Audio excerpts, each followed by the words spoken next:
Today's guest is Jesse Hernandez. He's the principal at Depth Builder. Jesse, thank you for coming on the show. Yeah, man, I'm happy to be here. I'm excited to finally have like as close to a closer interaction than through social media for sure. Yeah, your TikTok videos and your LinkedIn stuff, which is awesome. But yeah, definitely, this is one step closer. We're working on this. So, Yes. um, when I do an interview, I try to do some research, right? Try to come in prepared. But you have Mm. such amazing stuff everywhere. And I got to a point where I was like, who is Jesse? So, you say salsa dancer, Yeah. second generation plumber, podcaster, and I'm like, when people ask you, what are you about? Because I know you promote trades. What do you tell people? Yeah. So the key thing, the most important thing is that I want to introduce people to the promise they're intended to be. Fundamentally, that's what I am working to do. Um, the salsa dancing, podcasting, book writing stuff, like those are true, but it's more fun. Like it's really fun to say that, and it captivates people. Second generation plumber. My dad is a plumber. I was a plumber. I don't necessarily count as a plumber anymore because it's been a long time since I've done plumbing. But I did go through apprenticeship, worked on the trade partner side of the business for about 19 years. Yeah, about 19 years.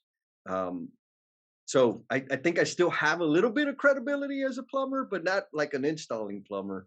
But I came to a point, right? It was during COVID. Uh, the job that I had, I was coaching and supporting teams in the central region, and they said no more travel, stay home. So I had a lot of time to reflect, and I was thinking about the role I had. Facilitating, transferring knowledge, supporting teams was fun, but there was this other thing that I knew I really, really loved. And it was interacting with people one on one, coaching people directly one on one, or very small teams over a long period of time. And the reason was, all the training and facilitation I did, it was a flip of a coin as to whether the people were going to take it and apply it. But when I worked with people directly, I could see the impact it was having on their life. I could see them making decisions at work that reaped bandwidth or extra time in their day. And then they would take steps closer to what they really wanted to do, whatever that is. And I'm like, this is the thing that I need to figure out how to do full time. And so I put a real rough plan together. Um, and now we're in the middle of it. As of April, I went full independent entrepreneur, and I'm having a blast doing it, man. What was the rough plan? Like, tell me what the initial thoughts were and then how it evolved. Yeah. So the problem I was trying to solve was how do I do this full time? How do I spend all my time serving people to in the manner that I know I serve best? That was the question. I said, okay, I need to put together a sum of money. So it was simple math. Like, what is my monthly living expense at my current lifestyle times 18? Okay. So 18 months worth of cash so that I had a buffer to be figuring out this darn entrepreneur stuff, um, and not get desperate and take on work that's not what I want to do or clients that I'm not the best solution for. Um, I said, okay, I need to do that. The other thing was, oh, I need to buy because I have some property. I got a lot and I got a house that they're in a historic district here in San Antonio, right by one of the historic missions. And originally the plan was to build a house on the lot. But man, that was going to take so much, like it was going to take a lot of time. And then I think, but Jennifer Lacey actually asked me the question. She's like, well, why don't you just go buy a house? I'm like, well, that's not the plan. And then I thought about, I was like, well, duh, why don't I just go buy a house? Because I was also planning on buying property, right? But further down the road. I just resequenced it. I said, oh, okay. I had to buy a house, but I needed to have a real job to get financing to buy the house. So that was like, those were the things I needed to save the money. I saved that money up real quick. Then I struggled with the building of the house because, again, the roles that I had, I was traveling all over the country. So getting with the city to rezone the property, just stuff that was never going to happen. Bought the house, and then it was like, are you going to go or not? Because I, though I knew that I could provide value in the business that I'm running, I didn't know how I would get clientele. Mm, Right? Like I don't know how to do that. I had direct access to business leaders that had problems and that invited me in to talk about them. And that's when I discovered, like, ooh, I can help people in this way. But once I leave the company, like, it's not like they're just going to come pay me their money, So it was I'm like, ooh. Uh, so I really believe, like, the last job I had, my thought there, I was invited to help them transform the culture. And I said, that's interesting work, right? Like, that's the most important thing to me, is the work that I'm doing has to be meaningful. The people that I'm working with, they have to be invested in serving and developing others. And they got to be fun, right? Like that's what I needed. So the mission was awesome. I met the people were awesome. Like, okay, well, let's go do this thing. And in my head, I was going to be at the tip of the spear on this cultural transformation with a national brand. And there's a story to tell there. And then when I tell that story, I will have credibility. But what I discovered, because of social media, I've got the Learnings and Missteps podcast. We do the live, me and Jen do the No BS with Jen and Jess live streams. What started happening is people started reaching out for services, and I had to say no because, like, I could help them kind of ad hoc just here and there. And then I also had a few people that I was coaching just privately, just because I believed in them and they were looking for some coaching. Um, they started making significant shifts in their life, like, all at the same. This was all happening at the same time, and I'm like, my goodness, like, if I'm gonna go, I got to go now. And things were in a situation at work that it was obviously, it wasn't great for them, but it was good enough for me to leave. And my replacement, a phenomenal guy, like this, he was ready to take the damn thing over anyways. I was really just in the way. um so we did it. Like, that's it. yeah. So, I mean, these podcasts and that was happening. That was while you were in your role, or did that happen after when you Oh, transitioned? no. So I started the Learnings and Missteps podcast. I started in June of COVID with that. What was that, Yeah, 2021? got So it. I started that in June. And so I still had the full-time job. And that, again, that one, it's the purpose of that podcast is to enhance the image of careers in the trades. And we do that by interviewing construction professionals, people that have built careers in the industry, so that the general audience can be introduced to, like, the amazing human beings that construction workers are. Like, we're not all just the typical stereotypes. We're not all just the typical stereotypes. They're like some real superheroes out there, and I wanted to share their story. Yeah. Um, so that started. The cadence has been once a week. I mean, I'm sorry, twice a month, every other week, and I was maintaining that as I was working full time. Yeah. Then the live stream idea came up, because which the book came from, but it was like, I had these letters, and you probably, Tats, I know you've had this, where you have an idea, you got a million of them, but there's always a few that they just will not go away. Yes, yes, yes. Yeah. You gotta So scratch the itch. You don't know how it's gonna turn out, but you got to keep picking at it, and then finding something like, oh, that's it. That's what we got to do. So this was one of those situations where I had this idea around the letters that I got. And for 3.5 years, I'm like, picking and testing it and sharing it and getting people started. You just kind of, then all of a sudden it was like, oh man, Jennifer, we need to have a conversation, like a live conversation about this. What do you, she's like, I think you're crazy, but let's do it. It's okay, let's do it. Um, and that was the plan for that. It was just, let's just do 5 live streams. But what the response was from the people that were attending the live stream, like this was much bigger and more like very important to them, and they were getting a lot of value from it. So it was like, oh man, like we need to make this like a regular thing. I think it was Buddy. He's like, man, I wish there were more S's because it was like on the 5S system in terms of relationships. He's like, I wish there were more S's because this is going to run out. And like, which was beautiful. So then from there, we said, we got to do no BS with Jen and Jess. We decided to call it that, where we'll have conversations every other Saturday, um, about like the uncomfortable, imperfect human beings things, like that side of business. Yeah. And we've been going strong on that since January, and it's amazing. Like Saturday morning at 8 a.m., Yeah. people show up. It's so amazing. Like And it's it's a not whole. just a few. I went through your last one. You had quite a number of people coming, like you said, on Pacific time, 6 a.m. And Yeah. the engagement and stuff. And I think the last one you talked about was feedback, which was a very good Mhm. topic. But walk me through some of these uncomfortable conversations that affect us all. Oh my goodness. Well, it's all it's all of them.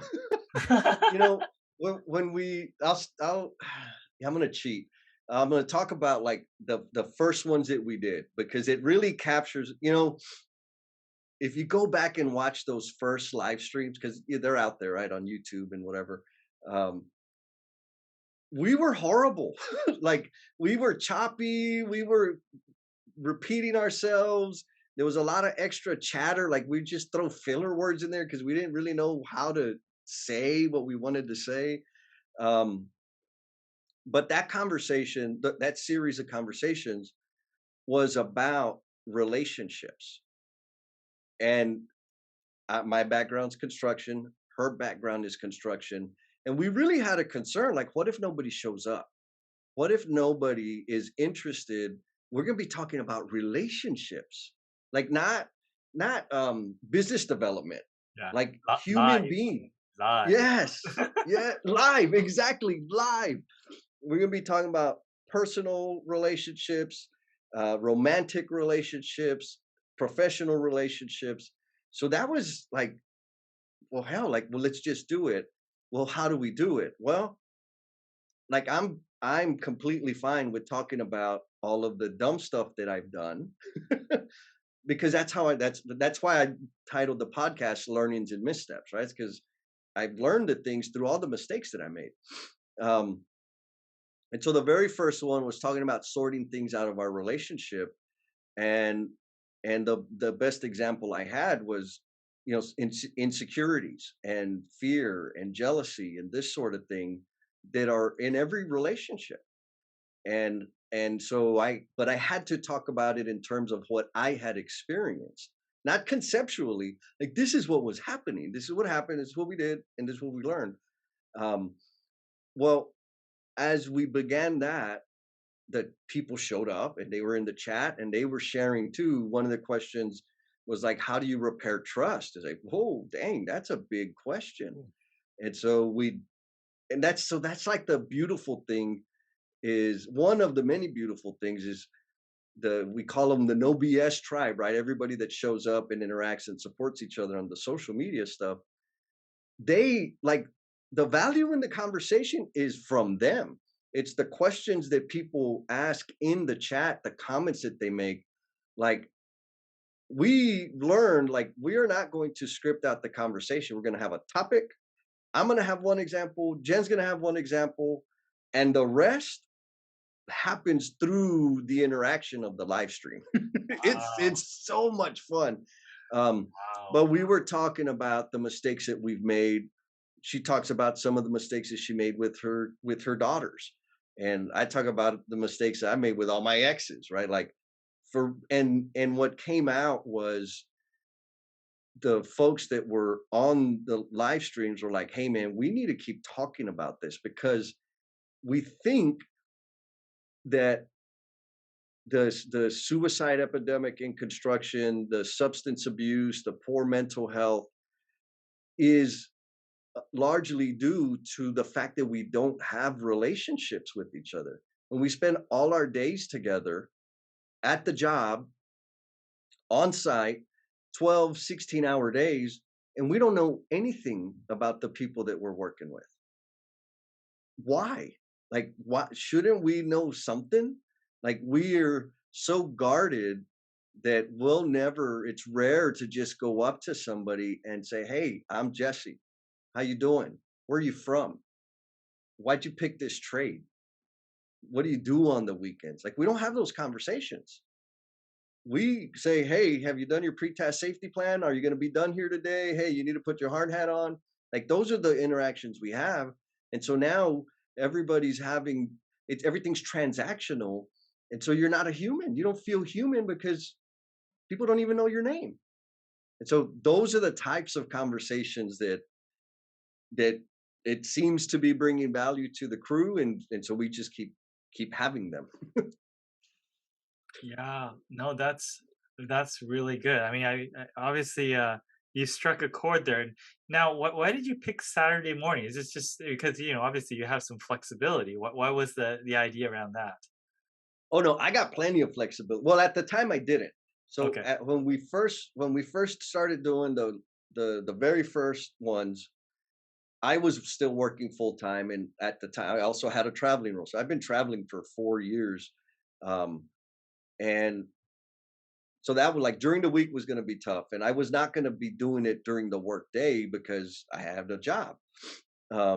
And Jennifer's schedule with the kids in athletics and stuff, like it was she travels too. So it was like, so well, what about Saturday morning?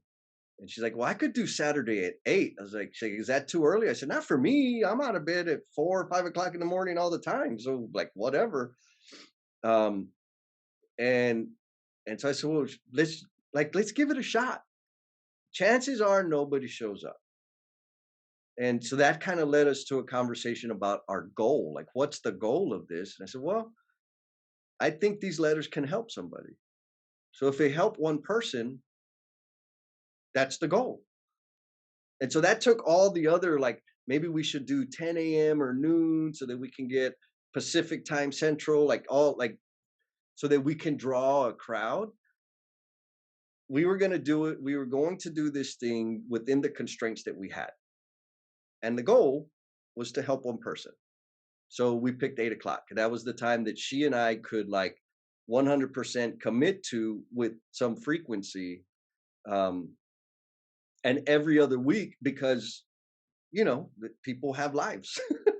yeah, for sure. Now I know that social media is becoming more common and people are utilizing, but I notice that people that sometimes don't start think of social media as self-promotion and where the humility aspect, I mean, that's important to me as well, but you've somehow combined those two. Was that deliberate or just who you are? Or, it looks like you've gone to great lengths to sort of make it accessible that way. Are you talking about like the little stuff that I post?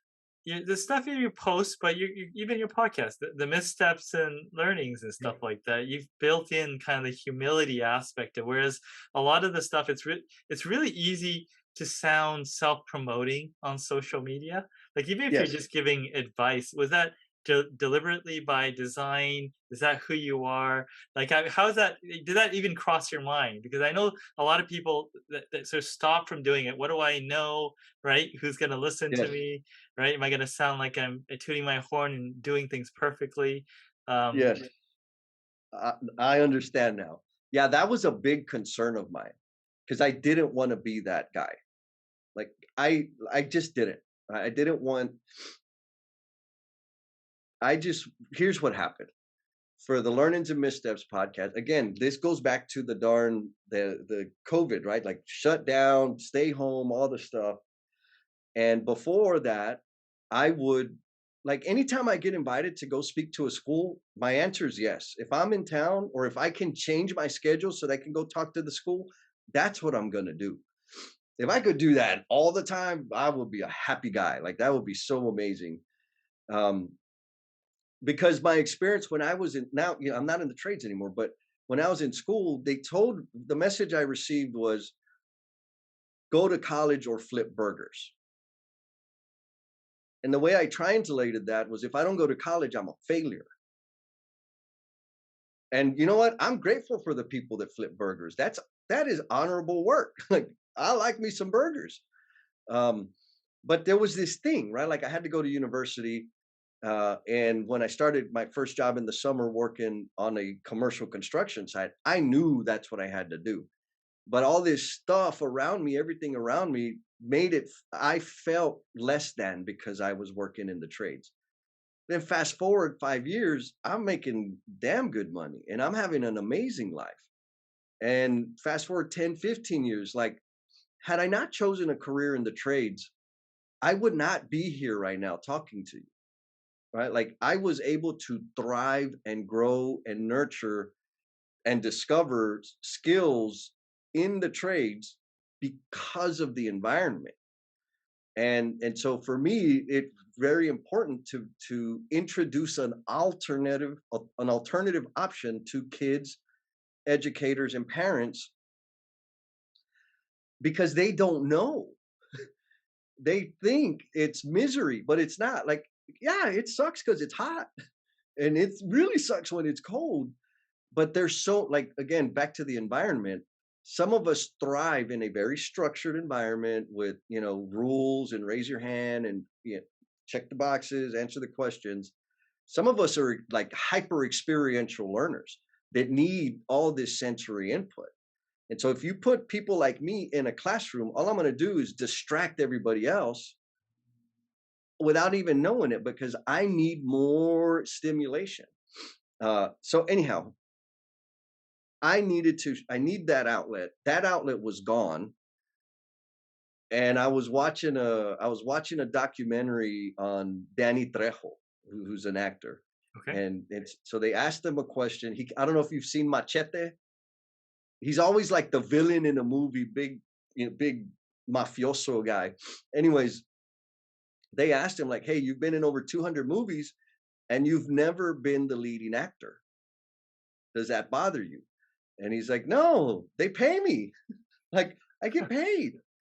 And he says, "And with the money they pay me, I can go and do my mission," which is he goes to prisons to speak to folks that are incarcerated about addiction and recovery and getting out, because that was his story. Yeah. And for whatever reason, I was like, man, here I am feeling sorry for myself because I can't travel. I'm not talking to kids. Like, what am I doing? I could start a podcast. Like, I have a job and I can use that to source and fuel this other outlet. Mhm. I had been interviewed on a podcast prior to that by my friend Adam Gates. So I called him up and said, "Hey," so anyways, the purpose for the podcast, I think, was the difference. Because all I wanted to do was introduce amazing people to the world. That's it. That's what I wanted to do. And learnings and missteps, like I still get a lot of flack of like, it doesn't really make tied to to like the content that's in the podcast. Like, yeah, I know, but it's mine and I'm okay with it. But because through the conversation, people are talking about how they made their career and built their life. Guess what? They also made mistakes too. And Yep. so what I guess subliminally what I'm trying to communicate to folks through the podcast is like there is no straight line, right? It's we're going to learn, we're going to have to adjust.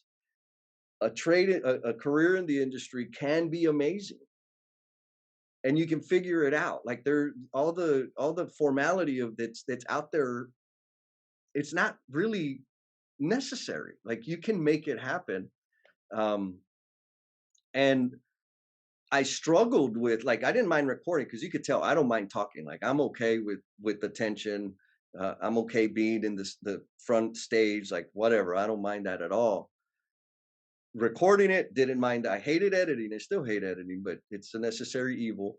Um, what I was struggling with was actually marketing the podcast Mm.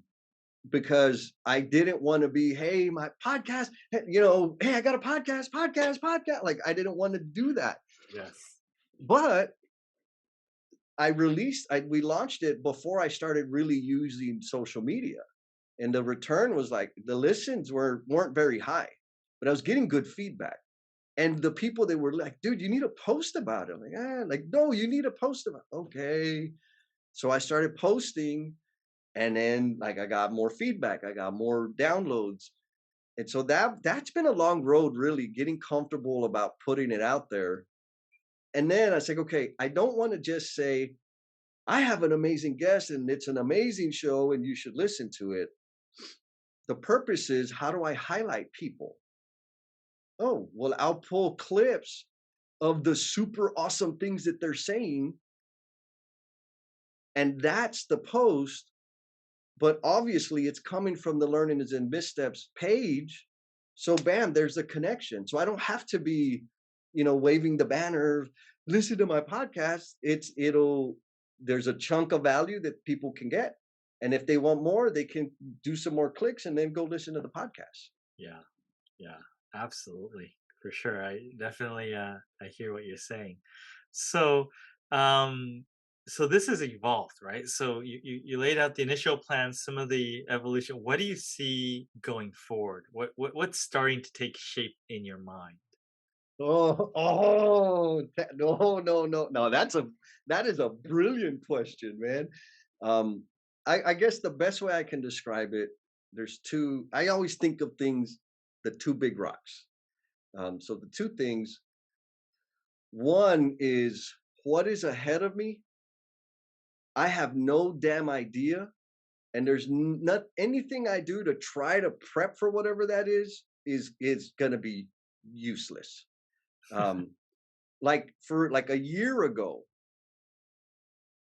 we'll go back to the darn COVID time. I thought I was going to retire with that company.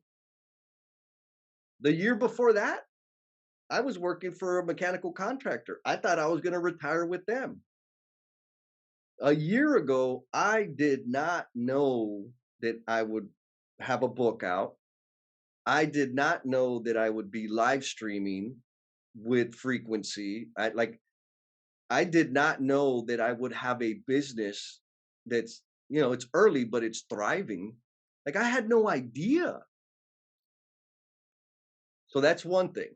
Like I know that the future, I have no idea what's in store for me, but I do know that if I continue making the next rightest step, that it's going to lead me to amazing outcomes and so many more avenues to serve others, that I just got to keep going, right? So that's one thing. Now, the other thing that I think I see happening is, especially in the industry, in construction industry, there's a growing awareness around the value behind vulnerability, a growing awareness about the value behind courage, which to me are the same things, but I say those two words because some people are turned off by the word vulnerability. Um, there's a growing awareness around uh, the value in human connectivity, right? So that's happening. At the same time, there's a lot of folks like you that are in the industry that are highly visible on social media. So that's happening, right? That's like a separate thing. There's these two things, and those messages are intertwining. And so when I think about like general culture and how social media has influenced that to the degree that it has, I think what I see is um, this group of people, of passionate, crazy, hardworking people that are already out there, visible, banding together in some way to further influence the industry, and all as they band together to do whatever that's going to look like. There's another component of introducing other future creators, influencers in the industry, that's going to exponentially grow in terms of spreading um, the empathy. That's the word, empathy. That's what I Sure. think I see.